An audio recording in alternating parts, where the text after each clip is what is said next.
নমস্কার বন্ধুরা, কেমন আছেন আপনারা সবাই? আশা করছি আপনারা সবাই সুস্থ আছেন, ভালো আছেন। ঘুম থেকে উঠেই কি মেঝোতে বিছানা থেকে পা রাখলেই প্রচুর পরিমাণে পায়ের তলাতে ব্যথা করে, কিংবা গোড়ালি যন্ত্রণা, ঘাড়ে অসহ্য ব্যথা, কিংবা পিঠে খুব ব্যথা জন্য আপনারা ব্যথা কমানোর পেন কিলার খেয়ে থাকেন? হাঁটু যে যন্ত্রণাই হোক কিংবা কোমরে ব্যথাই হোক, যে কোনো জায়গার ব্যথার থেকে এখন আপনারা খুব সহজেই আরাম পাবেন। একবার ভিডিওটি শেষ পর্যন্ত দেখতে থাকুন। উচ্ছের সবজি কম বেশি আমরা প্রত্যেকেই খেয়ে থাকি, আমাদের স্বাস্থ্যের জন্য ভীষণ উপকারী। সেরকমই কিন্তু বন্ধুরা, উচ্ছের সবজি যেরকম আমাদের সুগার নিয়ন্ত্রণ করে, মানে ডায়াবেটিস নিয়ন্ত্রণ করে, সেই সঙ্গে আমাদের শরীরকে ঠান্ডা রাখে, সুস্থ রাখতে সাহায্য করে। আর উচ্ছের সবজি আমরা যদি ঠিকঠাক মতো ব্যবহার করি, আমাদের হাঁটু ব্যথা, কোমর ব্যথা, বাতের ব্যথার থেকে খুব সহজেই আরাম পাবো। কিভাবে অ্যাপ্লাই করতে হবে চলুন দেখে নিই। কারণ এখন ব্যথা কমানোর জন্য আমরা নানা রকম ব্যথা কমানোর ওষুধ খাই, যেটা স্বাস্থ্যের জন্য ক্ষতিকর। তাই এই ঘরোয়া রেমেডি অ্যাপ্লাই করলে অনেকটা টাকা পয়সাও খরচা হবে না, ব্যথাও কমে যাবে, শরীরও সুস্থ থাকবে। এখানে দেখুন, আমি মিডিয়াম সাইজের একটি উচ্ছে নিয়ে নিয়েছি। এখানে নিয়ে নিয়েছি আমি একটি গ্রেটার। সবার প্রথমে কি করব, এই যে উচ্ছের গায়ের যে সবুজ এটা রয়েছে, সামান্য পরিমাণে একটু গ্রেট করে নিয়ে নেব। এখানে আমাদের ধীরে ধীরে এইভাবে গ্রেট করে নিতে হবে। এই দেখুন, এইভাবে আমি ধীরে ধীরে বেশ কিছুটা অংশ গ্রেট করে নিয়ে নিলাম। 2 চামচ পরিমাণ মতো নিয়ে নিয়েছি। এটা একদিন তৈরি করলে 3-4 দিন ইউজ করতে পারবেন। আশা করছি 2 থেকে 3 দিনই যদি রেমেডিটা ঠিকঠাক মতো অ্যাপ্লাই করেন, ব্যথার থেকে আরাম পাবেন। এই যে গ্রেট করে রেখেছি, এটা পরে ব্যবহার করছি, সাইডে রেখে দিলাম। এবার এই যে উচ্ছের ভেতরের যে সাদা অংশটা থাকে, এই অংশটার মধ্যে প্রচুর পরিমাণে অ্যান্টিঅক্সিডেন্ট থাকে। এই অংশটাকে ভুল করেও ফেলবেন না। দেখুন, আমি ভেতরের সাদা অংশটাকে এইভাবে কেটে নিলাম। আপনারা চাইলে ছুরি দিয়েও বা চামচ দিয়েও এই অংশটাকে এইভাবে বের করে নিতে পারেন। এবার কি করব, আমি এখানে একটি পাত্র নিয়ে নিলাম। এই যে ভেতরের বীজ সমেত যে সবুজ অংশটা, এর মধ্যে প্রচুর পরিমাণে অ্যান্টিঅক্সিডেন্ট থাকে, অন্যান্য ভিটামিনস মিনারেলস থাকে, যেটা আমাদের হাড়ের ব্যথা কমাতে ভীষণ সাহায্য করে। 1 গ্লাস পরিমাণ আমি জল দিয়ে দিয়েছি। এর মধ্যে 1/2 চামচ পরিমাণ মতো নিয়ে নিলাম আমি নুন। যে নুন আমরা রান্নায় খেয়ে থাকি সেই নুন এখানে নিতে হবে। এবার এই জলটাকে কিভাবে অ্যাপ্লাই করব, এখানে আমি গ্যাসটা অন করে নিয়েছি, একদম লো ফ্লেমে এই পাত্রটা আমি বসিয়ে দিলাম। এবার বেশি সময় নয়, 1 থেকে 2 মিনিট খুব ভালো করে ফুটিয়ে নিন। আর এই জলটা আপনারা 3-4 দিন ব্যবহার করতে পারবেন, ফেলার প্রয়োজন নেই। যখনই আপনারা ব্যবহার করবেন, জলটাকে ভালো করে গরম করে নিতে হবে, মানে যতটা গরম সহ্য করতে পারি। দেখুন, এখানে আমার জলটা ভালো গরম হয়ে গেছে। এবার আমি এটাকে বন্ধ করে নেব। এখন যেহেতু একটু বেশি গরম রয়েছে, তাই হালকা ঠান্ডা করে নিতে হবে, যতটা গরম সহ্য। মানে উচ্ছের যে অংশটা আমি গ্রেট করে নিয়েছি, এর মধ্যে কিন্তু উচ্ছের রসটাও রয়েছে। আর উচ্ছের রস ব্যথা কমাতে ভীষণ সাহায্য করে, সে মোচকা লাগা ব্যথা হোক কিংবা বাতের ব্যথা। একটি পাত্রের মধ্যে আমি 2 চামচ পরিমাণ মতো নিয়ে নিলাম। এখানে আমি দেখুন নিয়ে নিয়েছি বন্ধুরা রসুন। আমরা রান্নায় কম বেশি প্রত্যেকেই খেয়ে থাকি। আর এই রসুন কিন্তু বাতের ব্যথা, জয়েন্টের ব্যথা, গোড়ালি ব্যথা, যে কোনো ব্যথার থেকেই আরাম দিতে সাহায্য করে। খুব ভালো করে রসুনটাকেও গ্রেট করে নিয়ে নিলাম। 1/2 চামচ পরিমাণ মতো আমি দিয়ে দিচ্ছি জোয়ান। বন্ধুরা, আপনারা গুগলেও সার্চ করবেন, জোয়ান কিন্তু ব্যথা কমাতে দারুণ কার্যকারী। জোয়ানের যে রস, সেটা আমাদের ব্যথা টেনে বের করতে সাহায্য করে। জোয়ান যেরকম খেলে আমাদের গ্যাস অম্বল তো কম হয়ই, সেই সঙ্গে হাড় মজবুত করতেও সাহায্য করে। কিছুটা পরিমাণ এর মধ্যে আমি দিয়ে দিলাম হলুদ গুঁড়ো।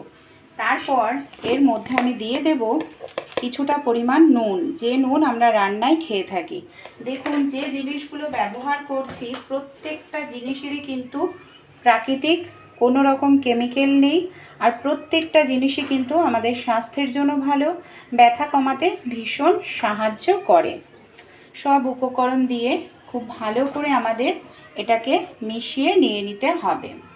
এবার এর মধ্যে আমি ব্যবহার করব সরিষার তেল।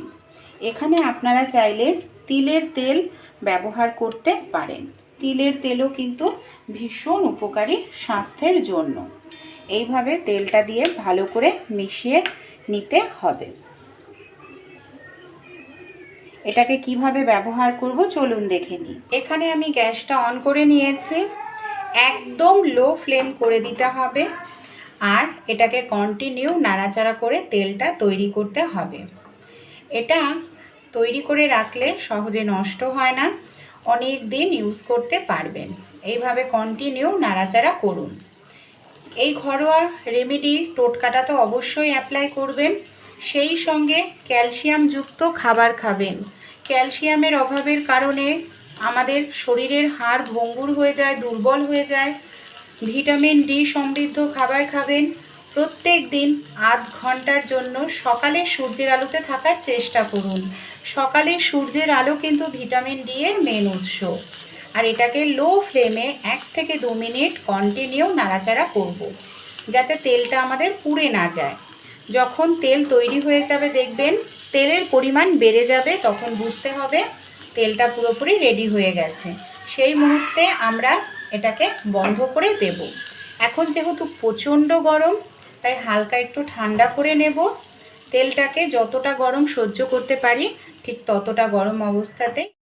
হাঁটু ব্যথা, কোমর ব্যথায় আমরা অনেকেই ভীষণ কষ্ট পেয়ে থাকি। ব্যথা কমানোর জন্য অনেক দামি দামি পেনকিলার ওষুধও খাই। কিছুদিন হয়তো ব্যথা কম থাকে, তারপরে দেখা যায় ব্যথা যেইকে সেই। শুধু হাঁটু ব্যথা, কোমর ব্যথা নয় বন্ধুরা, আমাদের এই যে এইসব জায়গায় মাংসপেশিতেও প্রচণ্ড পরিমাণে ব্যথা করে। মহিলারা অনেকক্ষণ দাঁড়িয়ে রান্নাবাড়ি করলেও দেখবেন গোড়ালিতে ব্যথা করতে থাকে। বা আমরা যখন রুটি বেলি দেখা যায় যে আমাদের যে হাতের কবজি আছে না, কবজিতে রুটি বেলতে গিয়ে ব্যথা করে, কিংবা তরকারি নাড়াচাড়া করতে গিয়ে ব্যথা করে। যে জলটাকে গরম করে নিয়েছি সেই জলের মধ্যে এখানে আমি একটি কাপড় ডুবিয়ে নেব। আর যতটা গরম জল আমরা সহ্য করতে পারি ঠিক ততটাই এখানে আমাদের গরম করে নিতে হবে।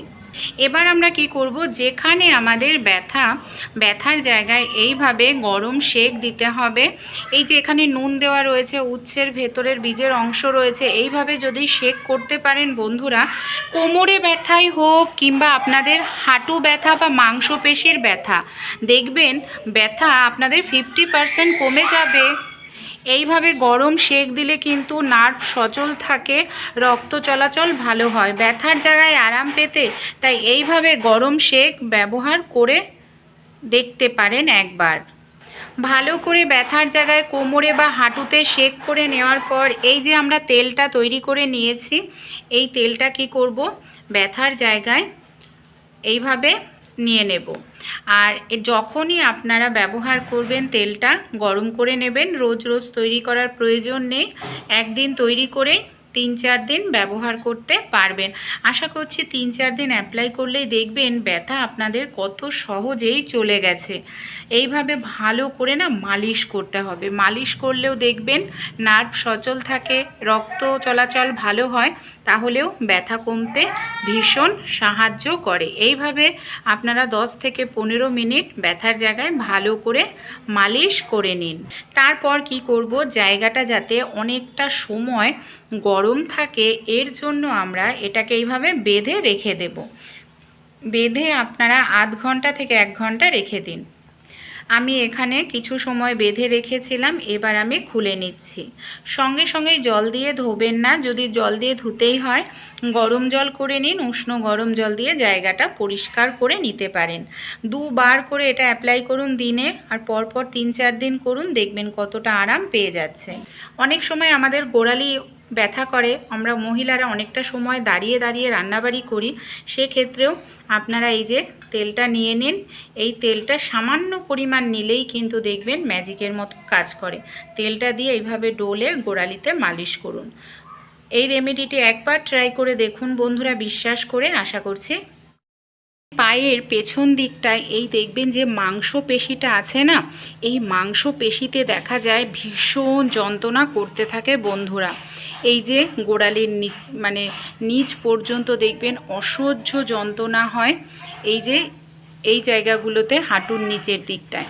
তাই কি করব, এই যে আমরা তেলটা তৈরি করে নিয়েছি, এই তেলটাকে যতটা গরম সহ্য করতে পারি ঠিক ততটা গরম তেলটা নিয়ে নিতে হবে। এইভাবে নিয়ে ভালো করে ডলে, এইভাবে ভালো করে কিন্তু ডলে মালিশ করতে হবে। তাহলে দেখবেন এই যে মাংসপেশিতে ব্যথা হয়, এই ব্যথাটা খুব তাড়াতাড়ি কমতে সাহায্য করবে।